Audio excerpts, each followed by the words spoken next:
बहुत बहुत स्वागत आप सभी का। आप देख रहे हैं आवाज इंडिया टीवी। और आज का कार्यक्रम जरा खास है क्योंकि आज का कार्यक्रम हमारे देश के बाहर से हमारे जो पंकज सान है, सान सान का मतलब होता है भाई। जापानीज में उसको कहते हैं सान। हमारे भाई जो भारत से गए, जापान में अपना अलग अस्तित्व बनाया, अपना वजूद जो है जापान जैसे देश में, प्रगतिशील देश में अपना वजूद निर्माण किया। और भारतीयों की साख को लेकर वो वहां गए और भारत के झंडे को वहां बुलंद किया। भारत की संस्कृति को भी वहां बढ़ावा देते हैं। और सबसे खास बात जो है पंकज थूल। अब पंकज सान मैंने पहले कहा था, पंकज थूल उनका जो नाम है, वहां वो पंकज सान के नाम से जाने जाते हैं जापान में। तो सबसे बड़ी बात है पंकज भाई की कि वहाँ जो भारतीय हमारे विद्यार्थी है, जो युवा है, इंजीनियर्स होंगे, बाकी प्रोफेशनल्स होंगे, उनको जापान में, जापान जैसे विकसित देश में कैसे प्रस्थापित किया जाए, उनको वहाँ जॉब कैसे मिले, जापान में वहाँ एंट्री कैसे मिले, उनका वीजा, पासपोर्ट और सारी तमाम टेक्निकल चीजों को भी पंकज भाई जो है वो संभालते हैं। और अपने युवाओं को, भारत के युवाओं को जापान में किस तरह से स्टेब्लिश कर पाए, इसका एक बहुत बड़ा काम पंकज थूल जी करते हैं। पंकज जी, बहुत बहुत स्वागत आपका। जय भीम सर। कैसे हैं आप? जय भीम सर। कैसे हैं? सर बढ़िया sir. Yes sir, fine sir. ये कोरोना कोरोना संक्रमण चल रहा है भारत में, तो बहुत दुखद समाचार आ रहे हैं। जापान में क्या स्थिति है अभी कोरोना की? सर जापान में लास्ट 4 मंथ से मैं जब से जापान में हूँ, हम लोग सब वर्क फ्रॉम होम करते हैं जनरली फिलहाल। अभी तो कुछ समय हुआ है कि जापान में सब लोग ऑफिस में जाना स्टार्ट कर चुके हैं। बट एक्चुअली जापान की जो कंडीशन है अभी थोड़ी सी ठीक होती जा रही है। उतना कुछ यहाँ पे ट्रबल्स नहीं है।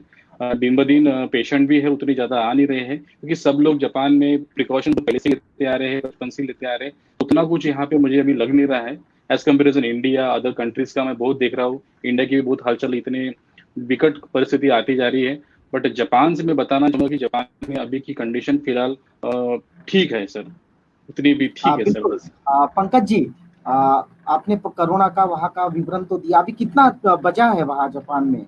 सर अभी कितना बजा? सर रात के 10 बज गए हैं अच्छा, जापान में। रात के 10 बजे है। यस ठीक सर। है। देखिए, हर युवा का एक ख्वाब होता है भारत में, खासकर भारत में। पहला कुछ सालों पहले ये ख्वाब हुआ करता था देहातों में, शहरों में जो हमारे युवा थे। तो जैसे महाराष्ट्र में मुंबई है, या फिर हमारी राजधानी है दिल्ली है, उसके बाद में बैंगलोर है, पुणे है, ऐसे प्रोफेशनल शहर है।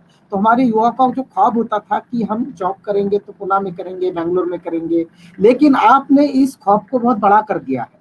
आपने सीधा चाहे नागपुर हो, चाहे मुंबई हो, चाहे औरंगाबाद हो, या देहातों के हमारे विद्यार्थी हो, वो सीधा टोक्यो पहुंचा रहे हैं, जापान पहुंच रहे हैं। बड़े बड़े जो शहर है वहां हमारे युवाओं को पहचान, वहां पहुंचा रहे हैं। आपका तो बहुत साधुवाद। मेरा प्रश्न ये है कि आप तो अभी युवाओं को पहुंचा रहे हैं, लेकिन आपका क्या अनुभव है? आप कैसे जापान पहुंचे? आपने क्या स्ट्रगल किया जापान पहुंचने के लिए? सर बेसिकली मेरा ग्रेजुएशन में शिवाजी साइंस कॉलेज में और बेसिक कंप्यूटर साइंस में किया हूँ। उसके बाद में मेरा डीएड भी हो चुका था। उसके बाद में मैं एक स्कूल में एज अ टीचर था, और बाद में प्राइवेट ट्यूशन क्लासेस भी वहाँ देना स्टार्ट कर लिया था मैंने। बहुत स्टूडेंट बोले कि सर आप पढ़ाइए। तो पढ़ते पढ़ते मैं जब कोई पेरेंट्स के घर में जाके भी होम ट्यूशन देता था, तब मुझे वहाँ से उस पेरेंट्स से डिस्कशन जब हो रहा था, तो उन्होंने बोला कि इन द फ्यूचर में अपने बच्चों को कुछ जापानी भाषा, रशियंस लैंग्वेज, फ्रेंच लैंग्वेज, इस टाइप की लैंग्वेज को मैं बढ़ावा दूंगी, क्योंकि इस लैंग्वेज को पढ़ने से हमें देश में ही, अपने देश में तो है तो बाकी देश में जाने के लिए भी एक बहुत सारी सहूलतें मिल सकती है, बहुत सारे चांस हमें मिल सकता है। तो मैंने उस बातों को थोड़ा सा समझा, उसको इम्प्लीमेंटेशन करने की कोशिश की। फिर मैंने अपना, जैसे ये अभी भी लोग जस्ट डायल पे बहुत ज़्यादा यूज़ करते हैं, जस्ट डायल पे मैंने सर्च किया Japanese language classes in Nagpur, तो इजीली मुझे मिल गया। फिर मैंने वहाँ अपनी जर्नी स्टार्ट कर ली। मुझे लगा कि जापान जाना बहुत ही ईजी होगा, बहुत ही जल्दी मैं पहुंच जाऊंगा जापान में। पर जब मैं जापानीज लैंग्वेज पढ़ने लगा तो मुझे लगा कि जापानीज लैंग्वेज कोई ईजी नहीं है, वर्ल्ड की सेकंड नंबर की टफेस्ट लैंग्वेज है। तो मैं स्लोली स्लोली जापानीज लैंग्वेज पढ़ते रहा। 1-2 साल मैं जापानीज लैंग्वेज अच्छे से पढ़ा। पढ़ते पढ़ते मुझे लगा कि मेरी लैंग्वेज उतनी डेवलप नहीं हो रही। जैसे कि हम लोग जब साथ में रहते हैं, पूरा नागपुर हो या देश में, तो हिंदी भाषा को ज़्यादा यूज़ किया जाता है सर। तो मुझे लगा कि लैंग्वेज उतनी मेरी फ्लुएंसी नहीं आ पा रही है। और जॉब्स के लिए भी मुझे सर्चिंग करना था। जब मैं जापान में जाना चाहता हूँ तो यहाँ से जॉब में सर्च करता था इंडिया से। तो मैंने सोचा कि जापान में जापानीज लैंग्वेज पढ़ने के लिए क्यों ना जाया जाए। तो मैंने यहाँ से फिर जापानीज लैंग्वेज के एडमिशन्स के लिए प्रोसीजर स्टार्ट किया इंडिया से। स्लोली स्लोली मैं जापान में लैंग्वेज पढ़ने जा गया, वहाँ पे सीवी मेरा बना है। पढ़ने में चला गया। फिर मैंने यहाँ पे एजुकेशंस लिया है जापान में, 15 मैंने ग्रेजुएशन किया 3 मंथ्स का।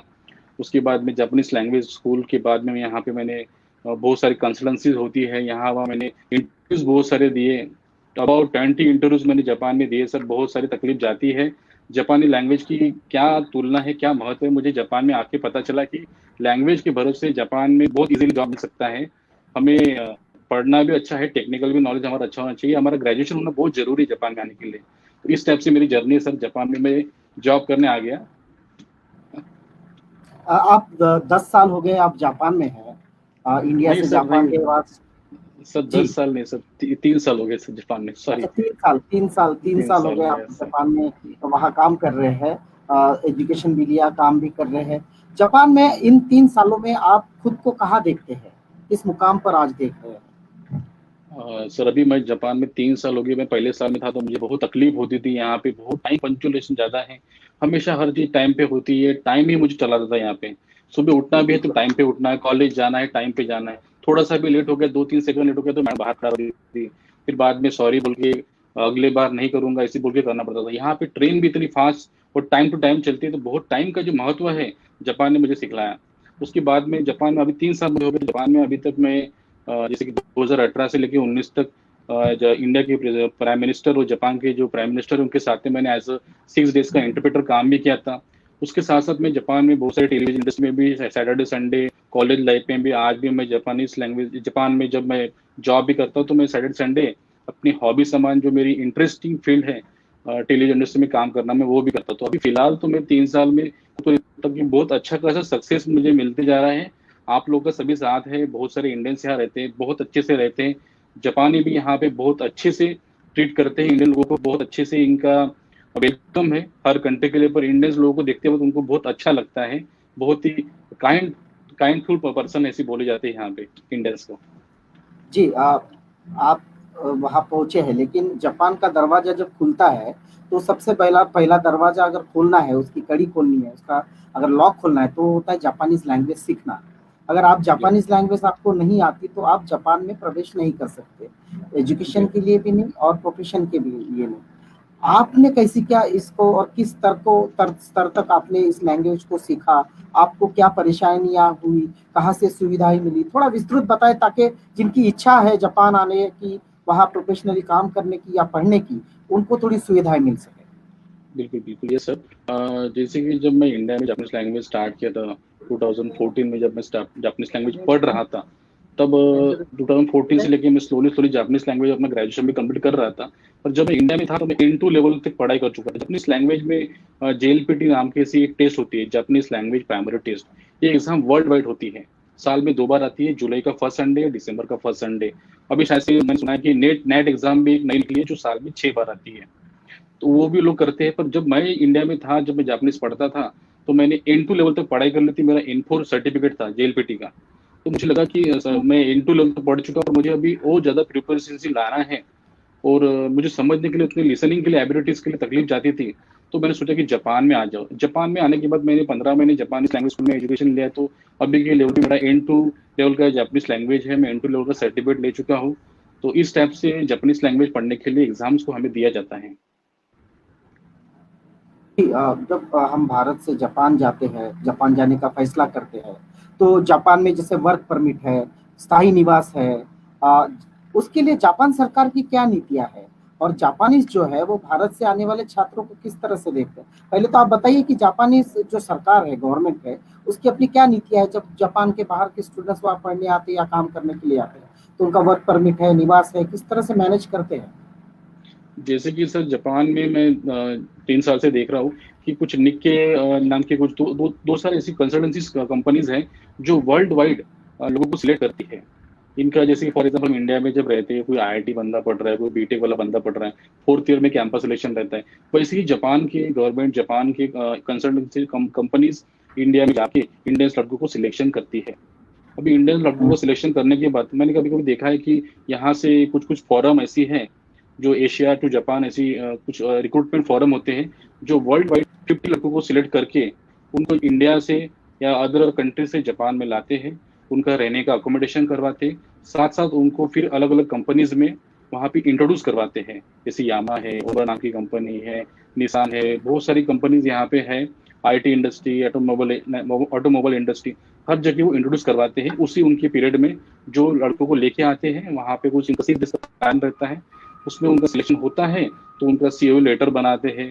इस टाइप से सर एक्टिविटीज होती रहती हैं। बहुत ईजी आना है जापान में आना कोई भी विदेशियों को ज़्यादा डिफिकल्ट नहीं है। यहाँ पे उतना कुछ टोएफेल ये उसकी बस जेएलपीटी की लेवल हमें होनी चाहिए, और जापानीज लैंग्वेज भाषा हमें बोलनी आना बहुत जरूरी है, तभी हम जापान में सर्वाइव कर सकते हैं। बिल्कुल, जापानीज तो बहुत मस्त है, लेकिन भाषा से जुड़ा एक प्रश्न मैं आपसे पूछ रहा हूँ कि जैसे भारत में हम बहुत सारी भाषाएं, हिंदी है, पाली है, संस्कृत है, प्राकृत है, अवधी है, भोजपुरी है, बांग्ला है, मलयालम है, इतनी सारी भारत में भाषा बोली जाती है। जापान में भी ऐसा कुछ है कि सिर्फ जापानी बोली जाती है? सर वैसा तो नहीं है। जापान तो अभी 4 टिबेट से बना है। अलग अलग दिन, अलग अलग स्टेट की अलग अलग थोड़ी सी अलग लैंग्वेज, जैसे फॉर एग्जांपल महाराष्ट्र में मराठी भाषा है हमारे, तो अलग लैंग्वेज है। यूपी की अलग लैंग्वेज है, थोड़ा सा दिल्ली की अलग लैंग्वेज होती है। वैसे जापान में भी मैंने देखा है, मैं जब बहुत जगह बिजनेस करता हूँ थ्रू, तो मैं देखा हूँ कि थोड़ी स्लैंग थोड़ी डिफरेंट हो जाती है, पर भाषा एक ही है सर। भाषा बिल्कुल। जापानी सी लैंग्वेज है। और मैंने देखा है कि जापान के लोग इंग्लिश पढ़ना तो चाहते हैं, पर उतना इम्पोर्टेंट या नीड बहुत नहीं रखते कि मुझे इंग्लिश पढ़ना है, क्योंकि जापान ने खुद को बिल्कुल। इतना कंट्री को अपना प्रगतिशील बना के रखा है कि हर प्रोडक्ट पे उनके जापानीज ही लिखा रहता है। तो इस वजह से मैं देखा हूँ कि जापान में जापानीज लैंग्वेज को इन्होंने बहुत प्रोटेक्ट करके रखा है। बिल्कुल। अ, जापानी लैंग्वेज को प्रोटेक्ट करके रखा है और एक ही भाषा वहाँ बोली जाती है। लेकिन भारत और जापानीज़ मतलब यानी भारत की जो भाषा है और जापानीज़, इसमें क्या अंतर है? दोनों भाषाओं में सीखने के लिए कौन-सी भाषा ईज़ी है? और इसमें क्या अंतर है? सर अंतर यानी जैसे कि जापानीज लैंग्वेज को मैं जैसे मैं पढ़ा हूँ, मराठी लैंग्वेज का जो सेंटेंस होता है वैसे ही मैं जापानीज लैंग्वेज को पढ़ता था सर। बड़ा इजी लगता था वो पढ़ने के लिए। इंग्लिश में आप जापानीज को पढ़ना चाहेंगे, इंग्लिश से जापानीज में थोड़ा सा ट्रांसलेट करने के लिए तकलीफ जाती है, और पढ़ते वक्त आपको मराठी सेंटेंस समान ही जापानी सेंटेंस बनता है। और जापानी बिल्कुल। भाषा सीखने का अंतर आप जैसे मुझे पूछ रहे हो, तो जापानीज लैंग्वेज इंडिया में सीखने का और जापान में सीखने का बहुत ज्यादा ये अंतर है कि हम जब इंडिया में रहते हैं तो हमारे पास जो एटमॉस्फेयर रहता है, हम जिस एटमॉस्फेयर में रहते हैं, तो वहाँ ज्यादा हिंदी का ही या इंग्लिश का ही यूज होता है। पर हम जापान में आते हैं, जापानीज लैंग्वेज जापान में सीखते हैं, तो कॉलेज में टीचर पढ़ा रही है, घर जा रहे हैं तो ट्रेन में भी जापानीज है, हर जगह जापानीज जापानीज। तो हमें हमारे पास कोई ऑप्शन रहता ही नहीं है कि हमें जापानीज ऑटोमेटिक मुंह पे आ ही जाती है सर। इस वजह से जापानीज का ये मैं बताना चाहता हूँ अंतर इतना है इंडिया और जापान में। बिल्कुल, बिल्कुल, हम भी कुछ दिन जापान में रह चुके हैं, हमें भी पता है कि हम जब वहाँ थे, वो जापानीज़ लैंग्वेज का एटमॉस्फेयर हमें मिला, तो थोड़ा-थोड़ा हमें बोलना तो नहीं आया, लेकिन कोई बोलता था तो समझ सकते थे, हाव-भाव से, बॉडी लैंग्वेज से और जो उच्चारण होता था, उससे हम समझ सकते थे। लेकिन अ, एक बड़ा प्रश्न होता है कि जब हम किसी नए इलाके में जाते हैं, भारतीय छात्र या प्रोफेशनल्स जो जापान जाते हैं, तो उनको देखने का दृष्टिकोण, जैसे हमारे यहाँ कोई फॉरेनर आ जाए, तो हमारा दृष्टिकोण अलग होता है। तो जापानीज जो लोग हैं वो भारत के विद्यार्थियों को या नौकरी करने के लिए जो लोग आए हैं, प्रोफेशनल्स हैं, उनको कैसे देखते हैं? उनका बर्ताव कैसा होता है? सही, बहुत अच्छा बर्ताव होता है सर। मैं खुद को देखा हूँ, मैं जिस कंपनी में जापान में फर्स्ट टाइम कोई कंपनी में लगा हूँ, तो जनरली कोई भी कंपनी में हम लगते हैं फॉरेनर्स, तो कोई भी व्यक्ति रहो, हर व्यक्ति पूछता है कि आप कौन सी कंट्री से हो। तो जनरली वो मैं बोलता हूँ उनको कि भाई गेस कीजिए मैं कौन सी कंट्री से हूँ। तो वो बोलते हैं कि श्रीलंका, नेपाल। नहीं, बोलता मैं इंडिया से हूँ। Oh really, you are Indian, I am very happy to meet with you. तो बोलते हैं कि बहुत अच्छा लगा आपसे इंडिया और वो मिलके। इंडिया के लोग बोले तो आईटी के बहुत तज्ञ हैं, ऐसी इनका थिंकिंग है सर। तो बहुत ही बिल्कुल। जापानी लोगों के समान ही इंडियन लोगों का बोली भाषा भी है, बहुत पोलाइटली हम लोग भी बोलते हैं, हम भी बहुत रिस्पेक्ट देते हैं। वैसे ही जापानी लोग हमें हमेशा हमेशा हमें यूट्यूब की वीडियो से देखते रहते हैं कि इंडिया की एक्टिविटी क्या चलती है। तो जापान में भी वैसे ही सर रहता है कि हमेशा पोलाइट भाषा में ही यूज किया जाता है, बहुत ही काइंडफुल भाषा होती है। जैसे आपने शुरुआत में हमसे बातचीत शुरू की, तब ये कहा कि आप सिंगिंग करते हैं, कुछ वहाँ पे टीवी शोज़ के लिए आप जापान में भी आप काम करना चाहते हैं। तो क्या इन सब चीज़ों के लिए भी भविष्य है जापान में, सिंगिंग के लिए या टेलीविज़न के लिए या फ़िल्मों में? क्योंकि हम जब देखते हैं तो एक तो हॉलीवुड या बॉलीवुड, जापान का बहुत रेयर फ़िल्म्स और सीरियल्स हम लोग देखते हैं, और हमने ये सुना है कि वहाँ बहुत कम चैनल्स भी हैं। तो क्या इस क्षेत्र में वहाँ कुछ स्कोप है? सडनली मैं इतना तो आपको सर 100% बता तो नहीं सकता, पर जनरली जापान में टेलीविजन और लोग घर में बैठ के टीवी देखते हैं, तो थिएटर में उतनी ज़्यादा मुझे देखा नहीं मैंने, भीड़ वगैरह उतनी बहुत भीड़ है थिएटर में, बहुत लोग गर्दी करके आए हैं। जनरली जापानी लोग 3 घंटे की मूवी ज़्यादा देखने के लिए पसंद नहीं करते, 1.5 घंटे की मूवी है। और जनरली इंग्लिश मूवी जो होती है फॉरेनर की, ट्रांसफॉर्मर ऐसी कुछ, स्पाइडरमैन, ये मूवी जब जापान में आती है तो ये ट्रांसलेट होके आती है। तो जनरली जापानीज लोग बड़े जाते हैं देखने के लिए फॉरेन फॉरेन की मूवीज। प्रॉपर जापान में जापानीज टेलीविजन में कोई मूवीज ज्यादातर उतना प्रभाव नहीं बढ़ते जा रहा है सर। पर मे भी इन द फ्यूचर यहाँ पे प्रोग्रेस करते जा रहे लोग। मैं भी जब से इंडस्ट्री में काम करूँ जापान की तो देख रहा हूँ कि बहुत फॉरेनर्स को उन्होंने लेने की कोशिश करते हैं, फॉरेनर्स की वो प्रोफाइल बनाते जा रहे हैं। हर जगह उनके टेलीविजन एक्टिविटीज कुछ ना कुछ, drama, acting show, DVD, advertisement, हर जगह वो फॉरेनर्स को भी यूज करना चालू करेगी। फॉरेनर्स यहाँ पे आते हैं, टेलीविजन में काम करेंगे तो भी उनके कंट्री में वो देख पाएंगे कि यहाँ पे टेलीविजन इंडस्ट्री बढ़ती जा रही है या काम करते लोग। तो इस वजह से ये लोग स्लोली स्लोली बढ़ना चालू किए सर। पंकज जी, बहुत महत्वपूर्ण प्रश्न है, क्योंकि जब हम करियर चुनते हैं तो इंजीनियरिंग में जाते हैं, डॉक्टरी पेशा में जाते हैं, आईटी में जाते हैं या बैंकिंग क्षेत्र में जाते हैं, तो अलग अलग क्षेत्र में हम भारत में काम करते हैं। जापान में अगर हमें करियर बनाना है तो भारतीय छात्रों के लिए, विद्यार्थियों के लिए, वहाँ जो लोग आना चाहते हैं उनके लिए क्या क्या क्षेत्र है वहाँ पर काम करने के लिए या पढ़ाई के लिए? सर जनरली जापान में हर फील्ड में, क्षेत्र में काम है। फार्मर में रहो या ऑटोमोबाइल में रहो, मेडिकल फील्ड में रहो या तो डॉक्टरी रहो या नॉन टेक्निकल में भी रहो। जनरली मैं तो नॉन टेक्निकल से ही आया हूँ सर यहाँ पे। पर हर फील्ड में यहाँ पे बहुत ज़्यादा काम है, बहुत ज़्यादा मैं देख रहा हूँ यहाँ पे रिक्रूटमेंट होते जा रहे हैं। इंडियंस को लेने के लिए भी यहाँ बहुत सारे रिक्रूटमेंट फोरम बन चुके हैं, हर कंट्री के लोग लेते जा रहे हैं। तो जापानी जापानी लैंग्वेज आना बहुत जरूरी है। जापानीज लैंग्वेज आपको बोलनी आती है, आप अच्छे खासे बोल पाते हो, तो जापान के लोग हमेशा, कोई भी विदेशी रहो पर इंडियंस को ज्यादा स्पेशली मैंने प्रायोरिटी देखा है, चांस देते हैं जापान के लोग कि आपके पास एक्सपीरियंस भी नहीं है पर आप अपनी शो करते हो, आप अपनी अपील शो करते हो कि मैं कर सकता हूँ काम, मेरे पास सर एक्सपीरियंस है, मैं जापानीज अच्छी बोल लेता हूँ। तो इस टाइप से यहाँ पे बहुत सारे स्कोप्स है। और जैसे कि मैं बताना चाहूंगा, जब मैं जापान में आया हूँ 3 साल हो गए हैं, मुझे लगता था कि हमेशा जापान में इंजीनियर को ही लिया जाता है, या कोई मैकेनिकल इंजीनियर, इलेक्ट्रॉनिक्स इंजीनियर, इनकी ज़्यादा बूम है, या बीएससी, एमबीए लड़के यहाँ नहीं आ पाएंगे। पर जनरली जब मैं जापानीज लैंग्वेज पढ़ने यहाँ पे आया और मैंने यहाँ का रियलिटी देख ली कि यहाँ पे नॉन टेक्निकल को भी बहुत सारे जॉब्स खुलने चालू हो चुके हैं, बहुत सारे जॉब है यहाँ पे।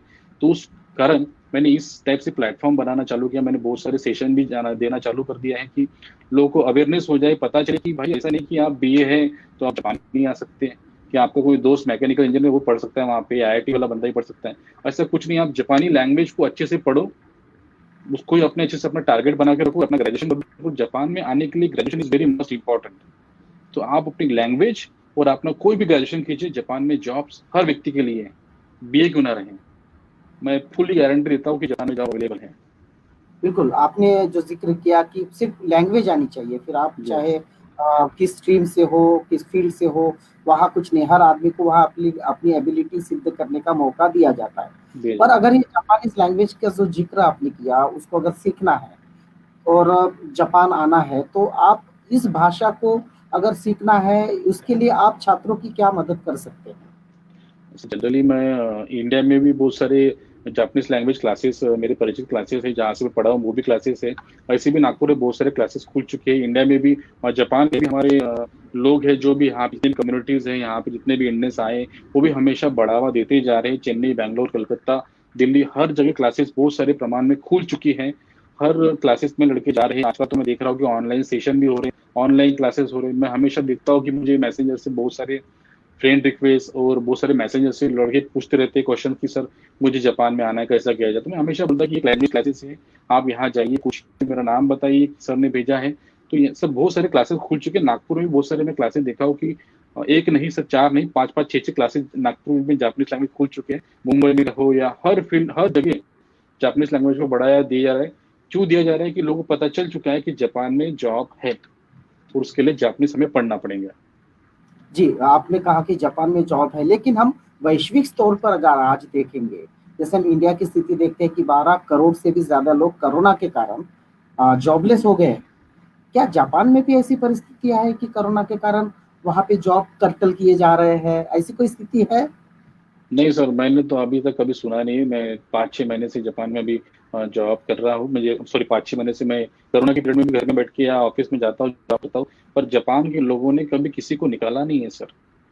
मैंने देखा है यहाँ पे घर बैठे भी वर्क फ्रॉम होम में काम किया जा रहा है। मैकेनिकल इंजीनियर के जो लड़के हैं, मैकेनिकल फील्ड जो है, जो प्रोडक्शन में काम कर रहे हैं, उनको बड़ी तकलीफ हो रही थी। पर इसको मद्देनजर रखते हुए जापान के जो प्रेसिडेंट है, जो प्राइम मिनिस्टर जापान के शिंजो आबे है, तो थे अभी अभी नए हो गए चेंज, तो उन्होंने सभी 12 करोड़ की आबादी है सर जापान में, सभी व्यक्ति को जापान में 1-1 लाख रुपए गवर्नमेंट के थ्रू मिले गए कि जिनके पास पेमेंट नहीं हुआ होगा, जिनका पेमेंट कट गया होगा, 70% हो गया होगा, उनको जापान गवर्नमेंट में मदद के रूप में 1-1 लाख रुपए हर व्यक्ति के अकाउंट में गए हैं सर। तो जापान में तो मैंने कभी देखा नहीं कि यहाँ पे किसी को निकाला है कुछ क्या है, हमेशा बहुत हेल्पफुल लोग हैं sir.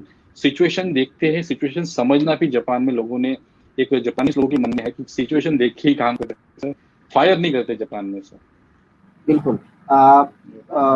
Pankaj ji, yes sir. आप जापान में हैं, वहाँ काम कर रहे हैं, वहाँ के जापानी लोगों के साथ मिलकर काम कर रहे हैं, सीख भी रहे हैं, वहाँ से बहुत कुछ सीखने लायक जापान में, क्योंकि वहाँ की जो जिस तरह से सामाजिक स्थितियाँ हैं, सांस्कृतिक स्थितियाँ हैं, और इतने ह्यूमैनिटेरियन लोग हैं, बहुत पोलाइट लोग हैं, मदद करते हैं। वहाँ आप इतने 3 सालों से अगर है, तो वहाँ पे सांस्कृतिक गतिविधियाँ क्या है? सामाजिक जो गतिविधियाँ होती है, जैसे आमतौर पर हम देखते हैं, हम अम्बेडकराइट मूवमेंट से आए हुए लोग हैं, बाबा साहब का परचम हमने दुबई में फैलाया, हमने ऑस्ट्रेलिया में फैलाया। आप जैसे युवा जापान में जाके नीले परचम को बाबा साहब के वहाँ फहरा रहे हैं, अपने लोगों के लिए काम कर रहे हैं। तो वहाँ क्या गतिविधियां होती है जापान में? ये सर जो गतिविधियां जापान में भी सर होती है, मैं 3 साल से जापान में रह रहा हूँ। हर यहाँ पे बहुत सारे अपने कम्युनिटीज, अपने बहुत सारे लोग हैं, अम्बेडकर मिशन, बहुत सारी कम्युनिटीज यहाँ पे अपने बुद्धिस्ट वाले भी हैं। वहाँ पे 14 अप्रैल बहुत जोरों धरों से मनाया जाता है। सब लोग अपने घर से निकल के एक हॉल में जमा होते हैं, कल्चर एक्टिविटीज करते हैं, डांस कल्चर होता है, एंकरिंग करते हैं हमारे लड़के, बहुत सारी एक्टिविटी होती है सर।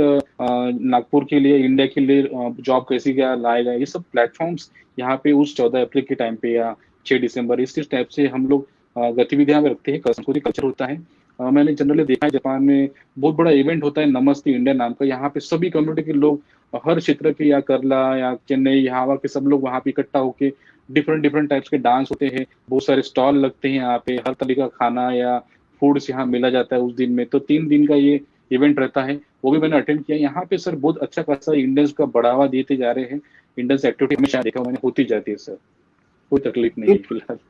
पंकज जी, एक और महत्वपूर्ण प्रश्न है कि हमारे जो साथी है, अम्बेडकरवादी छात्र है, जो मूवमेंट से जुड़े हैं, अम्बेडकरवाद को जानते हैं, वो जापान में आए, वो सीखे, इसके लिए का कुछ योजना है आपकी भविष्य में? बिल्कुल सर, योजना चल ही रही है सर। अभी नागपुर में बहुत सारी एक्टिविटी चल रही है, जालंधर है, मुंबई है। जापान से भी हमारे जो अम्बेडकरवादी लोग यहाँ पे जापान में आए हैं, उन्होंने भी बहुत सारे लैंग्वेज स्कूल से टाई अप किया है। वो भी बहुत सारे लोगों को, सभी लोगों के लिए हेल्प कर रहे हैं। जनरली ऐसा नहीं अम्बेडकरवादी सभी लोगों के लिए हेल्प कर रहे हैं, पर यहाँ से लैंग्वेज स्कूल से लोगों ने टाई अप किया है। इंडिया से जो लोग आना चाहते हैं जापान में, कोई भी स्टूडेंट रहो, उसके लिए वहाँ से प्लेटफॉर्म बना के उनका मीटिंग्स होते रहता है। यहाँ पे जूम पे मीटिंग करवाते हैं। पर्सनली इंडियन लोग उनसे कांटेक्ट कर रहे हैं, तो उनको स्कूल में इंट्रोड्यूस भी किया जा रहा है। स्कूल से कौन सी लेवल लगती है जापानीज की, सीओ लेटर कैसा बनता है, CO mean certificate of eligibility, Japan में आने के लिए जो लेटर बनता है, उसमें हमारा सीओ आने के बाद हमको वीजा मिलता है। तो इस सब चीजों का सर एक्टिविटी ऑलरेडी स्टार्ट हो चुकी है। ऐसा नहीं कि आज ही बात है, 1 साल से मैं देख रहा हूँ एक्टिविटी चालू हो चुकी है। बहुत सारी कंसल्टेंसी से हमारा टाइप हो चुका है। जो कंसल्टेंसी जापान के लोग, इंडियन लोग को जापान में जॉब देना चाहती है, हिरोशिमा रहे, नागासाकी रहे, बहुत सारे सिटीज में जॉब्स के लिए हम लोगों ने टाइप कर चुके ऑलरेडी। तो ऑलरेडी काम चालू है सर। बिल्कुल। जापान एक बहुत खूबसूरत देश है। हम भी वहाँ आए थे, कुछ दिन हमने देखा, हिरोशिमा, नागासाकी देखा, हमने टोक्यो देखा। काफी खूबसूरत जगह है जापान, काफी खूबसूरत शहर है, लोग अच्छे हैं। आप इतने सालों से, 3 सालों से जापान में हैं। आप जापान को क्या, अगर आपको कहेंगे कि जापान के बारे में कुछ बताइए, तो आप क्या कहेंगे? सर मैं जापान के बारे में तो एक दो शब्दों में बताना चाहूँगा कि जापान बहुत डिसिप्लिन और रूल फॉलो करने वाली कंट्री है। यहाँ रूल को फॉलो किया जाता है, और जैसे कि हम एक आधी 5 मिनट ट्रेन से लेट हो गए कॉल ऑफिस में, तो ट्रेन से निकलते तो वहाँ पे कुछ ना कुछ चीट रहती है कि हम लोग लेट हुए, खुद से लेट नहीं हुए, ट्रेन से लेट हुए। ऑफिस में भी कुछ हमने झूठ नहीं बोलना है, हमेशा हॉनेस्टी ही देना है, क्योंकि जापानीज लोग हॉनेस्टी को ज्यादा बिलीव करते हैं। झूठ मत बोलिए, आप उससे लेट हुए हैं, जो भी कारण होता है आप अच्छे से बताइए कि सर मैं इस कारण से लेट हुआ। तो यहाँ पे उसको बहुत बढ़ावा है सर। यहाँ झूठ और कुछ नहीं। यहाँ जैसे पैसे किसी गिर गए, पॉकेट गिर गया, तो कोई छुटा नहीं, उसको पुलिस स्टेशन में जाके रख देता है। तो मैं बताना ही चाहूंगा कि यही खास बात लगी मुझे जापान में, बहुत डिसिप्लिन और बहुत ज़्यादा मेहनत करते हैं लोग जापान के। बिल्कुल। अ, आखिरी सवाल इस सेशन का वो ये है कि अगर जापान में हम काम करने आते हैं, आप युवाओं को क्या संदेश देंगे उनकी तैयारी के बारे में कि अगर किसी का ख्वाब है जापान में जाके काम करना, तो उनको स्टेप बाय स्टेप आप क्या बोलेंगे कि पहले ये करना है, फिर ये करना है, फिर इस तरह से एग्ज़ाम है? आप बताइए ज़रा प्रोसीजर क्या है? या नहीं, मैं सभी युवाओं को यही बताना चाहता हूँ कि किसी को भी जापानीज़ लैंग्वेज या कुछ लाइफ में बनना है, कुछ करना है या कुछ अच्छा खासा हमें पैसे सैलरी अच्छी खासी कमानी है, जापान को आप देखते हो कि जापान में जॉब करना है, तो सबसे पहले तो आप घर से उठ जाइए और अपना मोबाइल और जो भी एक्टिविटीज़ है वहाँ ढूँढिए कि जापानीज़ लैंग्वेज कहाँ होती है, क्या नहीं होते। उसके बाद आप जब ट्यूशन क्लास में जाते हो तो वहाँ पे पूरा गाइडेंस आपको दिया जाता है कि जापानीज़ लैंग्वेज की क्या लेवल होती है, वहाँ पे क्या स्क्रिप्ट्स होती है, हिरागाना, काताकाना, कांजी, इस टाइप से जापानीज़ लैंग्वेज को लिखा जाता है। उसके बाद में जापानीज़ लैंग्वेज की कैसी एग्ज़ाम होती है वर्ल्ड वाइड, जैसे कि मैंने आपको बताया था पहले ही, जेएलपीटी नाम की जो एग्ज़ाम होती है, जापानीज़ लैंग्वेज प्राइमरी टेस्ट। अभी नेट नाम की भी एग्ज़ाम निकली है, नेट नाम की एग्ज़ाम साल में 6 बार होती है, जेएलपीटी एग्ज़ाम साल में 2 बार होती है। उसको पढ़ते वक़्त हमें N5 से शुरुआत करनी पड़ती है, फिर N4, N3, N2, N1। N2, N1 बहुत ही एकदम डिफ़िकल्ट और बहुत ही हाई लेवल की प्रोफिशिएंसी आती है। तो जनरली N3 लेवल बोले तो एक नेटिव लेवल पे आ जाती है, उसके बाद में N2 बोले तो बिज़नेस लेवल पे आती है। तो जनरली सभी लोगों को N3 पढ़ना है, N2 तक पढ़ना है और जापान में उसी की बेस पे जॉब्स भी अवेलेबल है। जापान में नहीं तो नहीं, यहाँ जापान में तो है जॉब, पर इंडिया में भी बहुत सारी जापानीज़ कंपनियाँ हैं, फुजित्सु, अमेज़न, बहुत सारी कंपनी मैंने देखी है, वो भी नॉन टेक्निकल, टेक्निकल बंदों को N5, N4 ही है, तो भी उनको जॉब दे रही है। हाल ही में मेरे बहुत सारे फ्रेंड्स थे, जो लास्ट ईयर चेन्नई में जॉब कर रहे हैं, N4 उनका हो चुका है। बड़ा अच्छा लगा सर। तो इस टाइप से गतिविधियाँ हो रही हैं, लोगों को पता नहीं चलता है, इस वजह से मुझे इस सेशंस में, ऐसे सेशंस आते जाते हैं, सेशन में आके मुझे बताना पड़ता है कि आप लोग जापानीज़ तो लैंग्वेज पढ़ के इंडिया में भी जॉब कर सकते हो, जापान में भी जॉब कर सकते हो। तो इस टाइप से वे अ, है सर। पंकज जी, काफ़ी यूथ इसको देख रहे हैं अभी और उनकी इच्छा है ओके, कि वो आपसे बात करें, लेकिन एक प्रॉब्लम है, उनको हम कनेक्ट तो नहीं कर सकते। लेकिन आपका कोई यस, व्हाट्सएप नंबर या फ़ोन नंबर होगा तो आप वो बताइए, हमारे बिल्कुल स्टूडेंट सर। युवा यहाँ उनको नोट करेंगे। जो युवा देख रहे हैं इस सेशन को, इस लाइव टेलीकास्ट को, जो पंकज थूल, पंकज सान जो जापान से हमारे साथ लाइव है, वे अपना नंबर आपको दे रहे हैं, आप उसको नोट करिए और अगर कोई समस्या है तो आप उनको सीधा व्हाट्सएप कर सकते हैं, फ़ोन कर सकते हैं। पंकज जी, आप अपना नंबर दीजिए। सर जनरली सर मेरा नंबर जनरली ऑफिस का ही मैं यूज़ करता हूँ। और मैं बहुत ही फ्रैंकली, लोग फेसबुक तो यूज़ करते होंगे सर। फेसबुक मेरा बिल्कुल। नाम किसी कोई भी सर्च करता है पंकज चुल, तो मैं फ्रंट फर्स्ट नंबर की प्रायोरिटी में आता हूँ। जनरली मैं फेसबुक ज़्यादा बिल्कुल। यूज़ करता हूँ, सोशल नेटवर्क में ज़्यादा मैं एक्टिव रहता हूँ। तो कोई बंदा मुझे फ्रेंड रिक्वेस्ट भेजे या मैसेंजर से मुझे मैसेज कर सकता है, मैं हमेशा लोगों के मैसेज पढ़ता हूँ और उनको आंसर देता हूँ, कॉल बैक भी करता हूँ। तो आप कोई भी मुझे पंकज चुल के नाम से सर्च कर सकते हैं, मैं हमेशा अवेलेबल रहता हूँ। आप मुझसे कोई भी कॉन्टैक्ट कर सकता है डायरेक्टली। बिल्कुल, जो युवा हमारे देख रहे हैं, जो विद्यार्थी देख रहे हैं इस सेशन को, वो कृपया ध्यान में रखें कि आपको फेसबुक पे जाना है, पंकज थूल सर्च करना है और मैसेंजर में आपका अगर कोई प्रश्न है, आपको कोई मदद लगती है, तो आप मैसेंजर में जाके पंकज थूल इनको अ, अप्रोच कर सकते हो, उनको किसी भी तरह की समस्या है तो पूछ सकते हो। पंकज जी, बहुत यस सर। अच्छा लगा आपके साथ, कैसे आधा घंटा चला गया पता नहीं चला। बड़ी उत्सुकता होती है लोगों को कि जापान में जाए, वहाँ नौकरी करे, बड़े-बड़े ख्वाब होते हैं। आप उन ख्वाबों का जो दरवाज़ा है वो खोल रहे हैं, युवाओं को नए संधि उपलब्ध करा दे रहे हैं, अपॉर्च्युनिटीज़ दे रहे हैं, उनकी एबिलिटी को और जापानीज़ पढ़ाने में मदद करके उनकी एबिलिटीज़ को बढ़ा रहे हैं। आप एक बहुत अच्छा काम कर रहे हैं। आपका बहुत-बहुत धन्यवाद। विदा लेंगे ये सेशन, यहाँ हम लोग समय के रहते समाप्त करेंगे। बस आखिरी यही हमारे युवाओं की ख्वाहिश है कि गुड बाय कहना है सबको, शब्बा खैर कहना है। तो आप जापानीज़ में आप कैसे कहेंगे? ये आखिरी ये सेशन का ये है कि जापानीज़ में अगर गुड बाय कहना है और इसको कंक्लूड करना है इस सेशन को, तो कैसे करेंगे? सर जनरली गुड बाय करना है तो हम जनरली ऑफिस में यहाँ रहते हैं तो जाम आता नहीं बोलते, पर जनरली जैसे हम लोग फ्लाइट से जा रहे हैं, कहीं अब मैं इंडिया से जा रहा हूँ तो सायोनारा बोलते हैं सर। सायोनारा, जो जी। आपने गाना सुना होगा। तो हाँ, बेसिकली हाँ, हाँ। ये सेशन यहाँ खत्म तो नहीं हुआ, और सेशन होते रहेंगे। आवाज इंडिया, बिल्कुल। आपने मुझे इतना बड़ा प्लेटफॉर्म दिया, thank you so much. But all of person, thank you so much, अरिगतो गोजाइमास, बाय बाय, सायोनारा। बाय बाय सायोनारा। तो ये थे पंकज थूल, जापान से सीधे जुड़े थे आवाज इंडिया टीवी के साथ। युवाओं को बहुत महत्वपूर्ण बात दी, क्योंकि सबसे बड़ी समस्या जो भारत में है वो करियर बनाना। तो भारत के बाहर भी युवा जिस तरह से करियर बना सकते हैं, उन्हें जापानीज लैंग्वेज सीखनी है, चाहे वो किसी भी स्ट्रीम से हो, चाहे मेडिकल स्ट्रीम से हो, इंजीनियरिंग से हो, सर्विसेज से हो, बैंकिंग से हो। हर स्ट्रीम के लिए जापान में जॉब सुनिश्चित है, बशर्ते जापानी सीखना जरूरी है। पंकज जी, आपने बहुत बहुत अपना समय दिया। वहां अभी कम से कम 10:30 बजे होंगे जापान में। आपका बहुत बहुत धन्यवाद। Thank you. थैंक यू सो आप मच देख सर, रहे हैं थैंक यू आवाज सो इंडिया मच। टीवी। आवाज इंडिया टीवी पर और भी हम आपको जानकारी देते रहेंगे, और इस तरह के सेशन और भी चलते रहेंगे। तो देखते रहिए आवाज इंडिया टीवी। अभी तक बस इतना ही। धन्यवाद। Thank you. Thank you so much.